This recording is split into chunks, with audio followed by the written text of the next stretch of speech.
뉴스 정면 승부. 여러분 안녕하십니까? 94.5 YTN 뉴스 FM 강지원의 뉴스 정면 승부입니다.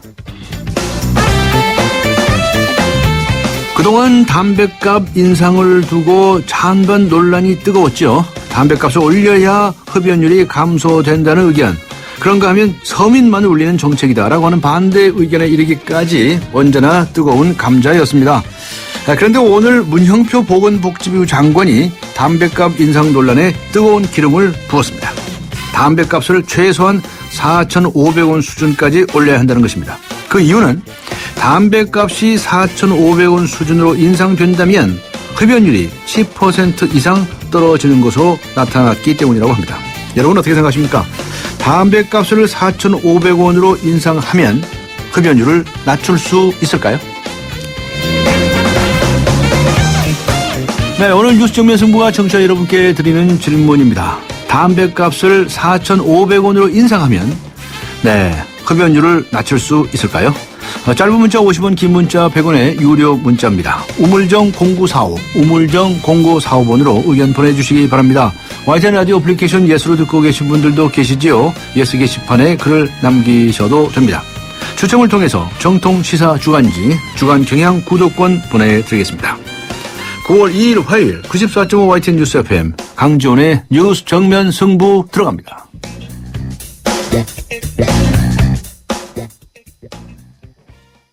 더 넉넉한 추석 되시라고 쉐보레가 준비한 선물. 스파크 구매 시 넉넉하게 최대 3년 무이자 할부. 사정에 따라 통 크게 최대 150만 원 할인까지. 더도 말고 덜도 말고 쉐보레 같은 한가위 되세요. 전시장 및 홈페이지 참조. 9월 30일까지. Chevrolet, find new roads.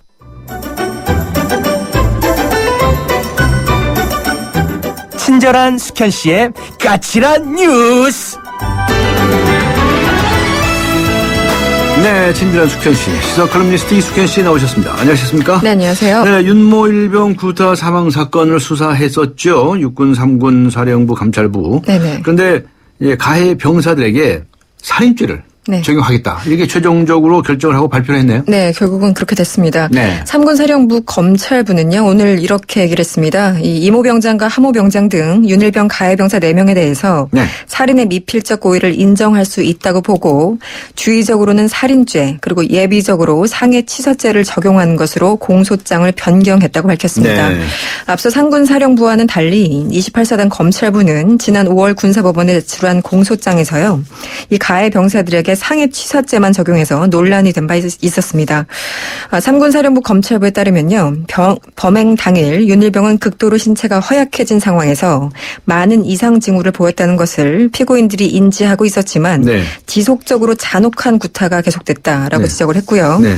대부분의 피고인은 일반인보다 우월한 의료 지식이 있었기 때문에 지속적인 폭행으로 사망할 수도 있었다는 것을 충분히 예견할 수 있었다고 밝혔습니다. 네. 달라졌네요. 그렇습니다. 네. 그러면 사망 원인은 뭐랍니까? 사망 원인도 또 달라졌는데요. 네. 이 공소장에 적시되는 윤일병 사망 원인은요, 기존에는 기도 폐쇄에 의한 뇌 손상이었는데요. 네. 이제는 장기간 지속적인 폭행과 가혹행위로 인한 좌멸 증후군 그리고 속발성 쇼크 등으로 변경했습니다. 네. 이 좌멸 증후군 이게 무언가 봤더니요, 이 구타나 압박 등으로 근육 조직의 붕괴가 일어나면 이때 유독 물질이 발생하는데요. 예. 이것이 혈액으로 쏟아지면서 각종 장기 등이 이상을 일으켜서 생명을 위협하는 현상을 말한다고 합니다. 네, 근육 조직이 무너지면서. 그렇습니다. 네, 유독물질이 퍼진다는 건데요. 네.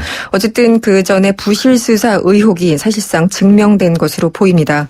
관련해서 재팔 관할권이요, 28사단 보통군사법원에서 3군사 보통군사법원으로 이관된 이후에 첫 공판은 추석 연휴 이후에 열릴 예정이라고 밝혔습니다. 그렇군요. 네. 군 소식 또 한 가지가 있는데요. 국방부가 신현돈 제1군 사령관 대장이죠. 네, 그렇습니다. 전역 조치했다고 밝혔네요. 무슨 일입니까? 네, 오늘 갑작스럽게 날아온 소식입니다. 네. 이 신현돈 1군 사령관이요. 오늘 전역 지원서를 제출했고 정부가 이를 수용한 것으로 전해졌습니다. 신 사령관은 지난 6월이었습니다. 당시에 특별 경계태세가 내려졌었는데요. 모교에서 안보 강연을 하고 있었다고 합니다. 그런데 당시 그 인근 식당에서 동창생들과 술을 곁들인 식사를 하고 이 군복을 풀어헤친 상태에서 오창 휴게소의 화장실에 들어가다가 다른 사람에게 목격됐고요. 네. 당시 수행하고 있던 수행 요원과 이 민간인간 신랑이도 있었던 것으로 전해졌습니다. 어쨌든 장군으로서 품행에 문제가 있었다는 내부 조사에 따라서 전역 지원서를 제출한 건데요. 네. 형식은 사임이지만 내용은 해임으로 보입니다. 네. 지난 6월 달에 있었던 일. 네. 오늘 9월 2일이죠. 좀 늦었죠? 네. 헌법재판소가 재판소 앞에서 1인 시위하는 이들에 대한 그 대응 매뉴얼을 마련했는데 네. 이게 논란이 되고 있던데 무슨 이야기입니까? 그 내용에 대해서 좀 논란이 일고 있습니다. 이 정문 앞에 있는 1인 시위자들에 대해서요. 지난해 5월에 헌법재판소는 햇볕을 피할 수 있도록 차양막을 설치해서 화제가 된 바가 네. 있었습니다. 역시 인권을 생각한다 뭐 이런 찬사도 쏟아졌었는데요. 네, 이거 시위하는데 불편하지 없도록. 그렇죠. 네, 네. 그런데 이게 전부는 아니었던 것 같습니다. 네. 정의당 서기호 의원이 공개한 헌법재판소의 1인 시위 대응 매뉴얼에 따르면요. 헌재는 이들을 헌법기관에 대한 떼쓰기로 인식하는가 하면 경찰 신고 등 단계별로 대응책을 세워놨다고 합니다. 일례로 그 릴레이 시위라는 게 있는데요. 이른바 변형 1인 시위라고 부르는데 여기에 대해서는 사진 채증을 하라고 지시를 했습니다. 아울러 1인 시위자를 단기와 장기, 변형으로 구분하고 있는데요. 특히 장기 시위자의 경우에는 편집성 피해 망상에 사로잡혀 있거나 네. 재판소에 대한 불만 표출에 삶의 의미를 두는 경우가 많다 이렇게 분석하기도 했습니다. 네. 헌재는 뭐라고 입장을 네. 취하고 있습니까? 네, 오늘 이 보도가 나오자 바로 해명 자료를 내놨습니다. 매뉴얼 제정 취지는 장기간 계속되는 1인 시위자들의 불편을 아무런 조치도 없이 계속 방치하기보다는 민원 담당관으로 하여금 시위 내용을 파악해서 고충을 조속히 해결해주기 위해서였다라고 반박했습니다. 네. 또 사진 촬영의 경우에도 그 내부 보고를 위한 것이었고 민원인 당사자의 허락을 받았다라고 얘기를 했습니다. 하지만 시위자들을 편집증적 피해 망상이라는 식으로 표현한 것에 대해서는 특별한 해명이 없었다고 합니다. 네. 시위하는 사람들이 다 피해 망상에 걸린 사람으로 네. 취급되는 그런 사태가 발생할 소지가 있겠네요. 네, 비하했다는 거죠. 네. 보건복지부가 국민건강보호 차원에서 담배 가격을 2,000원 정도 인상한다. 그러니까 4,500원 네. 정도 한다는 얘기입니까? 그렇습니다. 이렇게 추진하겠다고 발표를 한 겁니까? 일단 장관이 오늘 그렇게 네. 발표를 했습니다. 문영표 보건복지부 장관은 오늘 기자들과 만났습니다. 이 네. 흡연율을 낮추기 위해서는 가격 정책이 최선이기 때문에 말씀하신 것처럼 담배 가격을 4,500원 정도로 올려야 된다 이렇게 밝혔습니다. 또 2004년에 담배 가격을 500원 올린 이후에 판매량이 감소하고 흡연율도 15% 정도 떨어졌는데 네. 지난 2008년 이후에는 흡연율 하락 추세가 정체에 빠졌다면서 이같이 밝히기도 했습니다. 네. 또 그 국내 첫 투자 개방형 외국계 병원 후보였던 제주도 싸널병원을 둘러싼 여러 가지 논란에 대해서는요. 사실을 확인 중이라고 말을 아꼈는데요. 중국 언론에 따르면 이 싸널병원의 모기업이 사실상 페이퍼 컴퍼니다. 뭐 여러 가지 의혹을 제기를 하고 있습니다. 이와 별도로 우리나라 의료계와 시민단체는 이 싸널병원을 사실상 영리법원 도입으로 보고 강하게 반발하고 있는 상황입니다. 네. 담배값 4,500원.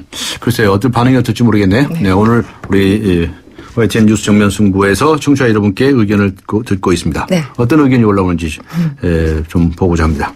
네, 당정이 이 내년도 예산을 금년 예산보다 5%대에서 증액하기로 의견을 모았다고요? 네, 그렇습니다. 오늘 당정이 국회에서요. 2015년도 예산 편성 방향에 대해서 회의를 했습니다. 네. 새누리당 주호영 정책위의장은 당정회의 이후에 기자들과 만났는데요. 예산 증액을 5%대에서 하기로 당정 간 합의했다고 밝혔습니다. 또 65세 이상 노인은 동네 모든 병의원에서 독감 예방접종을 무료로 받을 수 있도록 했고요. 네. 대학 반값 등록금 예산을 기존 3조 7천억 원에서 2천 2천억 원 정도 늘리는데 의견을 모았다고 밝혔습니다. 네. 또 새누리당은요. 쌀 관세화에 대비해서 쌀 고정 직불금 단가를 현행 90만 원에서 10만 원 인상한 100만 원으로 될 것을 요구했다고 밝히기도 했습니다. 네, 수고하셨습니다. 고맙습니다. 감사합니다. 네, 지금까지 시사컬럼니스트 이숙현 씨와 함께 했습니다. 지금 시각은 6시 21분을 가리키고 있습니다. 이 시각 교통 상황 어떤지 알아보죠. 박화영 캐스터입니다.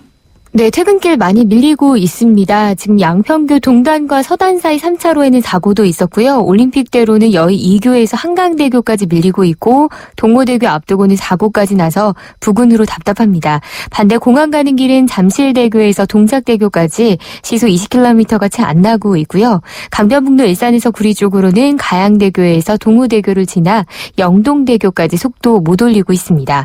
동부간선도로 도심 쪽으로도 거의 대부분 구간에서 답답한데요. 도심 쪽 가는 길 노원교에서 월계 1교, 중랑교에서 성수 분기점까지 밀리고 있고요. 북부간선도로는 도심으로 향하는 길 묵동에서 하월곡동 쪽으로 시속 20km 내입니다. 옆으로 내부 순환로 합류하면 기름램프 이전부터 정릉터널까지 밀리는 데다가 더 가서 홍제램프까지도 차 간격 바짝 좁힙니다.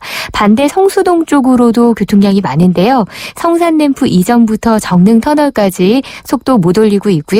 이후로도 성수분기점 가까이 하면서 속도 내려가고 있습니다. 도심에서는 종로가 신설동 쪽으로 종로 4가에서 신설동까지 신호를 길게 받고 있고요. 세종로 사거리 쪽으로는 신설동역에서 동묘암역까지 다시 종로 3가에서 1가까지 답답한 움직임 보이고 있습니다. 오늘 고속도로도 많이 밀리는데 빗길인 구간도 있기 때문에 조심하셔야겠습니다. 서해안고속도로 서울 쪽으로 평소 이 시간 같으면 일찍이나 금천 구간 서울 진입할 때만 밀리는데 지금은 경기권으로도 아주 길게 밀립니다. 서평택 분기점에서 비봉까지는 무려 14km 구간 밀리고요. 이것은 오후 4시부터 밀렸던 정체가 고스란히 남겨져 있는 모습입니다. 이후로도 매송에서 용담터널, 안산에서 조남분기점, 일찍에서 금천까지 속도 못 올리는 상태고 반대 외곽으로 나가는 길은 목감에서 조남분기점까지 짧게 밀립니다. 이후로 멀리 서산이나 홍성 구간으로는 빗길이기 때문에 빗길 안전운행 하셔야겠습니다. 중부고속도로 하남 쪽으로는 광주에서 중부 1터널까지 2km 구간 답답하고요. 같이 가는 중부고속도로도 좌측 가는 제2중부고속도로도 하남 쪽으로 하번천 터널을 빠져나가는데 차량들이 밀리고 있습니다. 경부고속도로 서울 쪽으로도 경기권의 정체가 아주 긴 편입니다. 안성에서 안성분기점 이후로 동탄 일대, 수원 일대로 꽉 막혀 있고요. 서울 진입하는 구간인 달래내곡에서 반포까지는 10km 구간이나 길게 밀립니다. 또 서울 요금소 부근에서는 작업을 하고 있기 때문에 이 작업의 여파로 서울 요금소 빠져나가는데 답답한 모습이고요. 외곽으로 가는 길은 천안휴게소 부근 가신다면 천안휴게소로 들어가시지 마시고 국도로 우회하셔야겠습니다. 천안휴게소 부근 작업으로 밀리고 있습니다. 강지원의 뉴스 정면승부 교통정보였습니다. 대한민국의 하루, 여러분의 하루를 정리해드립니다. YTN 뉴스 FM 뉴스 정면 승부. 북한의 미사일 도발은 계속되고 정부도 5.24 제재 조치에 대한 원칙적인 입장을 고수하면서 남북 간의 기싸움은 계속되고 있습니다. 이에 따라서 꽉 막힌 남북 관계를 풀기 위한 방안들이 하나둘 등장하고 있는데요. 통일대학교를 설치해서 남북 관계의 해법을 찾으려는 움직임이 있습니다.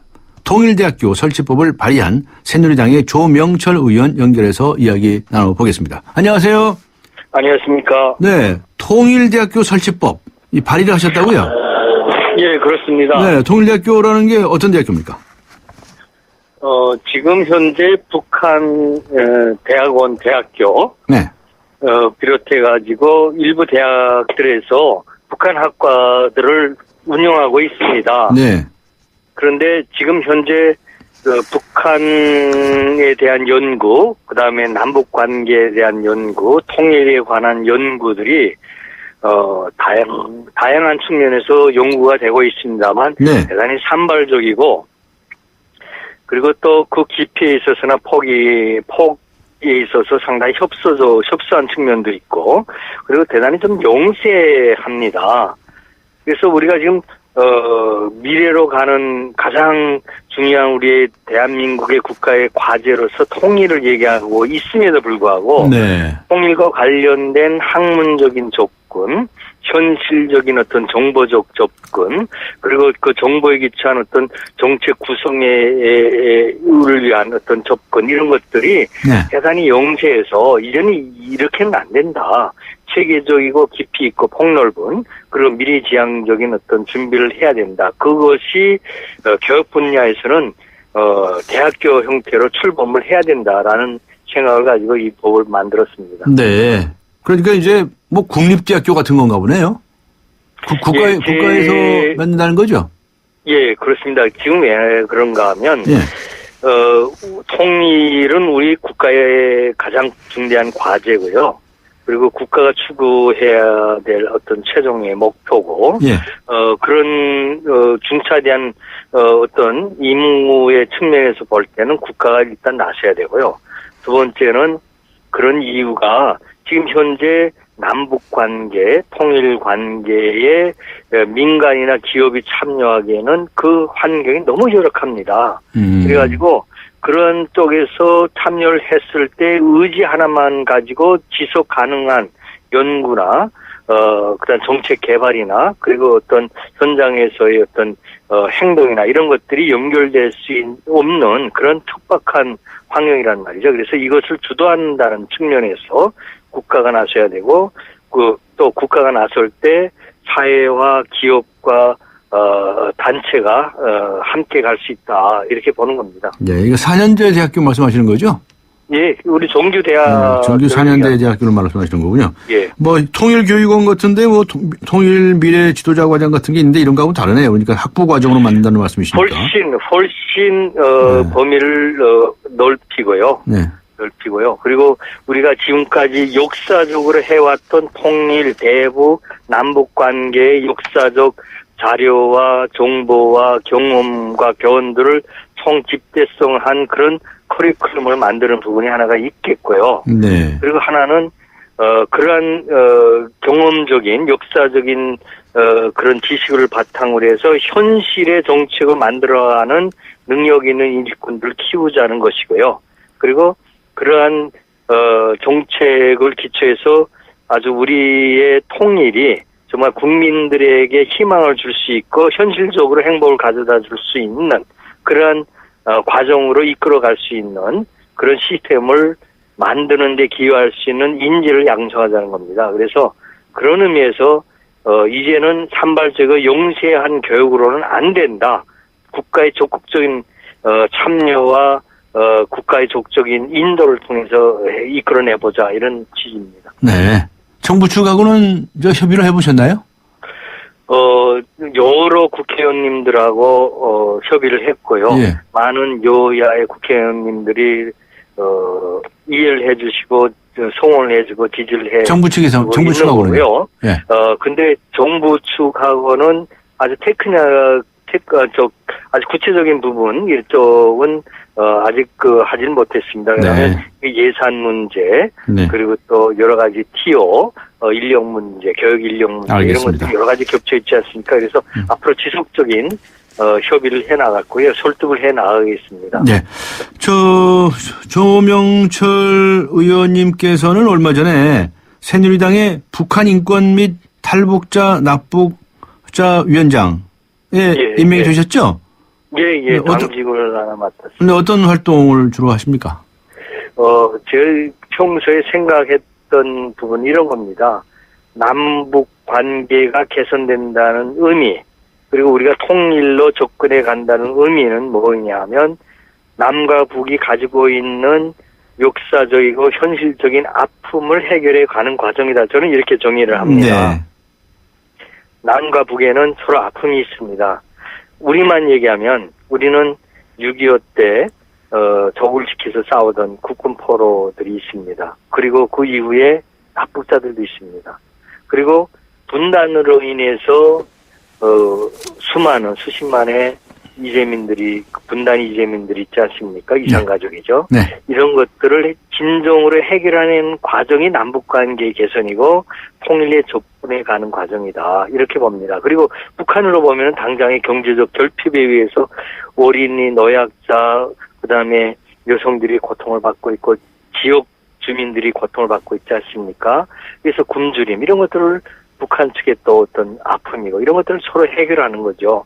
그래서 아픔이 줄어드는 남북관계 그리고 아픔이 줄어들므로 해서 미래에 대한 희망을 주는 그런 통일 과정 이것이 우리가 추구하는 과정이 아닐까 이렇게 설정해 볼 때 네. 대단히 중요하다 이 부분이. 네. 그래서 적극적으로 할 생각입니다. 네. 그런데 저 북한 인권법은 벌써 여러 해 동안 국회에 계류되어 있지 않습니까?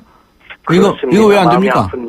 아프고 저희들이 국민들께 죄송하고요. 네. 특히 북한의 인권을 유린하는 당하는 2천만 북한 국민들께 정말 죄송합니다. 죄송하고 그렇지만 우리들이 여야가 적절히 소통을 하고 서로 설득을 하면서 정말 북한 국민들의 인권을 위해서 최선의 방법이 뭔가를 접점을 찾아서 꼭 이 법을 통과시키도록 하겠습니다. 그래서 다양한 채널에서 다양한 형식과 방법을 통해서 소통을 하고 있으니까 좀 더 기다려 주시면 꼭 이뤄내겠습니다. 네, 여야 간의 합의를 좀 하시면 대타협을 이뤄내면 가능성이 있을 것 같은데요. 네, 예, 기대를 꼭 해보도록 이뤄내겠습니다. 하고요. 그 다음에 그 외교통일위원장이 지금 유기준 의원인가요? 예, 유기준 의원이 외교통일위원장입니다. 네, 저번에 이 시간에서 인터뷰를 했는데, 예. 그 오이사 조치 이제 해제하고 금강산 관광도 재개하자 이런 얘기를 공식적으로 기자회견을 해서 의견을 발표했어요. 근데 그 정부의 입장하고 좀 다른 입장인 것 같은데 여당의 의원, 특히 또 친박계 의원으로 알려져 있는데요. 예. 네. 그 말의 순서를 이해하시면 됩니다. 네. 다른 입장도 아니고요.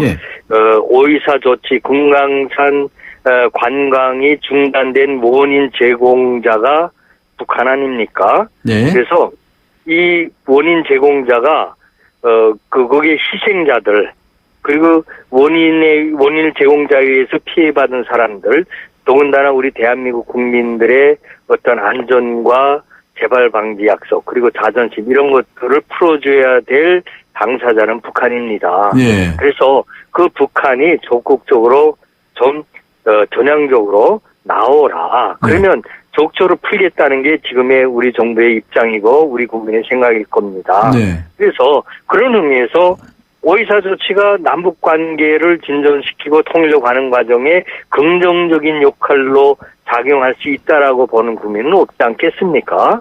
그러면 그건 풀어야 되는데 그 푸는 열쇠는 북한이 가지고 있다. 그래서 재발 방지 약속 그리고 생명과 관련된 문제니까 그 합당한 어떤 긍정적인 조치들을 북한이 보여줘야 됩니다. 그거 없이 우리가 또다시 또 위험 지옥에 우리 국민의 생명과 재산을 맡길 수는 없지 않겠습니까? 네. 그런 순서적인 얘기를 간략해서 말씀드린 뜻이다 이렇게 이해하면 되겠습니다. 네. 아니 근데 뭐 북한의 조치가 꼭 선행돼야 한다 그 점을 강조하지는 않은 것이어서 좀 변화가 좀 있는 것이 아닌가라고 하는 그런 인상들을 줬거든요. 어느 정치인이든 어느 정부든 국민의 생명과 재산을 무시하면서 어떠한 정책을 일방적으로 추진할 수가 없습니다. 그건 분명해야 되고요. 그리고 국민의 뜻이 또 국민의 생각이 이 정도는 됐다는 수준으로 될 때 정부와 그 어떤 정치인도 행동할 수 있는 겁니다. 그 위에서 국민의 뜻과 생각을 무시하고 행동할 수는 없는 것이죠.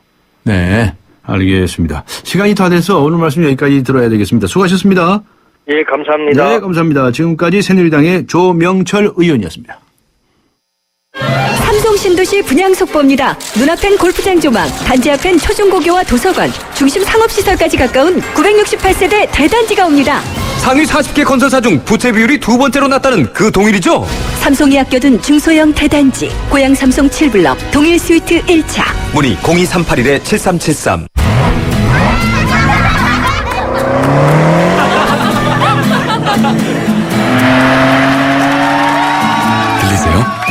드라이빙 그 이상의 즐거움. BMW 드라이빙 센터. 지금 영종도에서 경험하세요. 네. 담배값을 4,500원으로 인상하면 흡연율을 낮출 수 있을까요? 오늘 뉴스 정면 승부가 청취자 여러분께 드린 질문인데요. 4825번님께서는 이렇게 적으셨네요. 저희 아버지께서도요. 지난번 담배값 인상 때 담배를 끊으셨습니다. 흡연율 낮출 수 있다고 생각합니다. 이렇게 적으셨고요. 3698번님께서는요. 서민의 돈으로 세수를 늘리기 위한 것입니다. 반대합니다. 이렇게 적으셨네요. 6004번님께서는요. 가난한 이들이 그나마 기대할 수 있는 담배마저 뺏어야 하는군요. 아주 다양한 의견들을 주셨군요.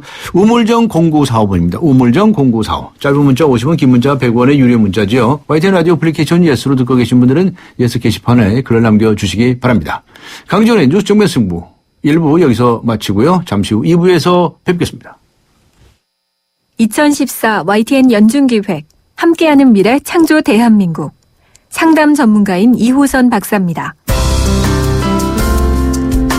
우리가 거울 앞에 서서 고개를 들어 보면 거기 자기가 있습니다. 상담을 하다 보니까 아주 여러 사람들을 통해서 공통적인 이야기들 또 그 결과들이 이렇게 추출이 되더라고요. 나를 위해서 뭔가를 해본 현대인들이 거의 없어요. 이 자기 자신 속에서 생존을 발견할 수 있는 제일 첫 번째 방식이 뭐냐? 거울 앞에 서는 겁니다.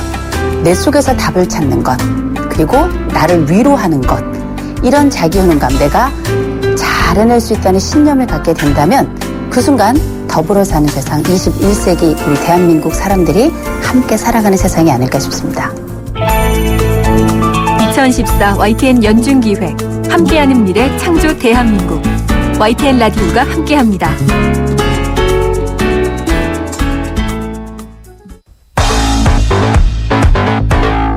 강지원의 뉴스 정면 승부. 네, 담배값을 4,500원으로 인상하면 과연 흡연율을 낮출 수 있을까요? 하는 질문이 오늘 뉴스 정면 승부에서 청취자 여러분께 드린 것인데요.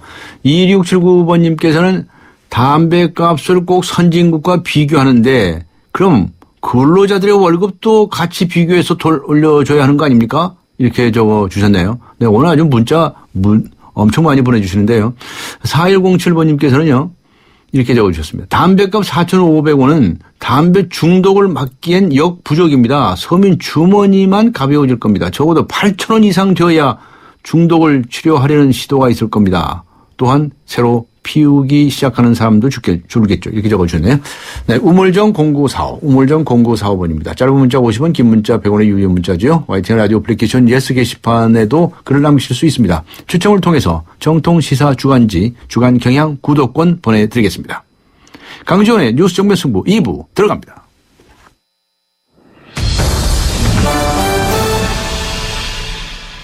네, 28사단 윤모 일병 폭행 사망 사건을 보강 수사 중인 육군 3군 사령부 검찰부가 오늘 이런 발표를 했습니다. 가해 병사들에게 살인죄를 적용하겠다. 고의성이 없다고 했던 최초의 판단을 엎은 건데요. 이번 사례가 앞으로의 군 폭력 사건에 어떤 영향을 미칠지 자세한 내용 알아보겠습니다. 군 인권 전문 변호사이죠. 성주목 변호사 연결합니다. 안녕하세요. 예, 안녕하십니까. 네, 가해 병사들한테 살인죄를 적용하겠다고 그러네요. 그런데 이번에 이제 군사령부, 검찰부에서 이렇게 살인죄를 적용하겠다고 나온 이유는 뭡니까? 예, 제가 봤을 때는 지금 사망 원인이 육군 본부하고 국방부는 계속해서 기도 폐색에 의한 질식사라고 얘기하지 않았습니까? 근데 아마 보강 수사 결과 지금 민간 그 법의학자들이 얘기하는 쇼크사 일 가능성이 보강 수사로 인해서 상당한 증거가 확보됐기 때문에 아마 사망 원인이 바뀌었기 때문에 아마 살인죄로 공소 제기 계속해서 이제 그 공소장 변경하겠다 그러한 입장을 발표한 것 같습니다. 네, 소위 말하면 이제 미필적 고의에 의한 살인죄다. 고의에 의한 것이 아니고 미필적 고의에 의한 살인죄다 이런 이야기인데 미필적 고의란 말이 좀 어렵습니다. 그렇죠. 설명 좀 해주시고요. 이거 그렇게 되면 앞으로 어떻게 처벌이 되는 건가요? 예, 그 미필적 고의라는 게 제가 아까 말씀드렸던 것처럼 국방부가 발표했던 기도 폐색에 의한 질식사로 생각을 한다면은 그러니까 폭행이 있고 그다음에 사망이라는 결과가 있지 않습니까? 여기에 대해서 이제 가해자들이 아, 내가 폭행을 했으니까 이 사람이 죽을 수도 있다라는 인식을 갖고 있어야 되는데, 예, 질식사했다라고 하면은 일반 국민들이 봤을 때도 그거하고 이거하고 무슨 상당 인과관계가 있고, 그걸 어떻게 인식해?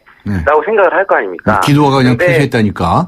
예. 근데 지금 봤을 때는 때려서 아마 어떤 장기의 쇼크가 와서 사망을 했다라고 하면 여러 가지 정황들을 보강해서 수사를 하다 보면 아, 이 친구들이 이거 가해자들이 때려서 윤혜병이 죽을 수 있다라는 충분한 인식을 갖고 있었음에도 불구하고 그런 행위로 나갔다.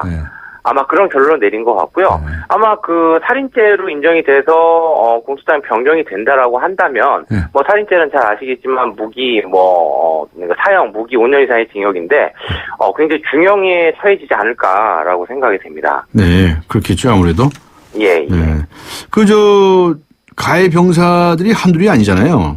예, 맞습니다. 그리고 또 뭐 지속적으로 구타하지 않았습니까? 예. 우리말에 아주 죽도록 때렸다는 말이 있는데요. 예. 그럼 처음부터 죽일 생각을 한 게 아니지만 그 정도 되면 미필적으로 그렇죠. 죽을지도 모른다 하는 생각을 하게 마련이라는 것인데 처음에는 이 심폐소생술까지 해서 살리려고까지 했다.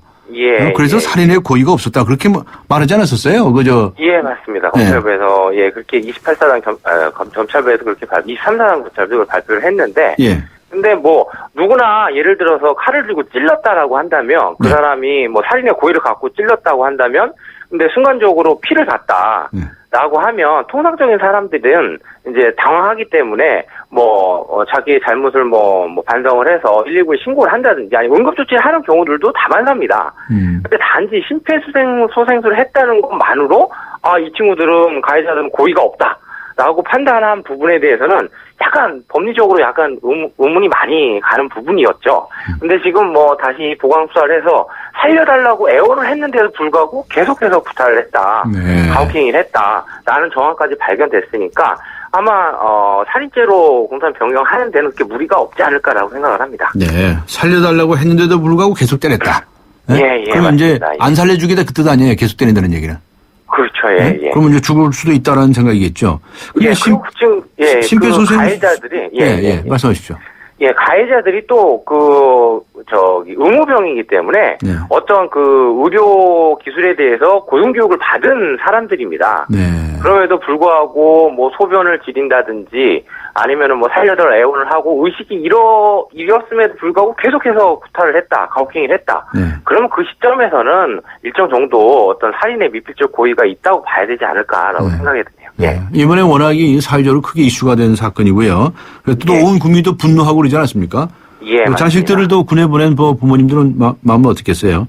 그런데 이렇게 아주 이 군내에서의 가혹행위 이런 것에 관해서 살인죄를 적용한다라고 하게 되면 어떻습니까? 앞으로 군 인권 문제에 있어서 어떤 영향이 좀 있을까요? 더 의미를 찾을 수 있을까요? 제가 봤을 때는 그러니까 좋은 영향이 있을 것 같은데요. 그러니까 국내에 있는 폭력 문제를 근절하기 위해서는 여러 가지 방안들이 있지만 가장 핵심적인 거는 감시, 감독을 하고 그다음에 잘못을 하면 강력한 제재를 하는 일련의 어떤 사법 시스템이 굳건하게 바탕이 돼야 되거든요. 그런데 지금까지는 그렇게 강하게 처벌을 하지 않았다라는 게 국민들의 인식이었는데 지금 같은 경우에 살인죄를 적용해서 중형이 나온다라고 하면 군에 있는 병사들도 내가 이제 후임병들을 건드리면 잘못하다가 그렇게 될 수 있겠구나라는 형법에서 얘기하는 일반 예방적 효과가 분명히 있을 거라고 생각을 합니다. 그렇군요.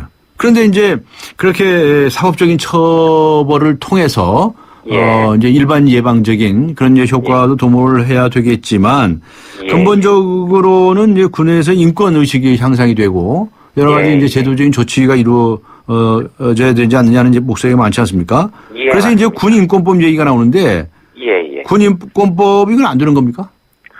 군 인권법이 국방부에서 제정을 하겠다고 얘기는 하고 있는 것 같은데 아직 명확한 의사표시를 안 하고 있습니다. 국방 옴부즈만도 마찬가지고 군사법 개혁도 마찬가지고 애매모호한 태도를 계속 취하고 있거든요.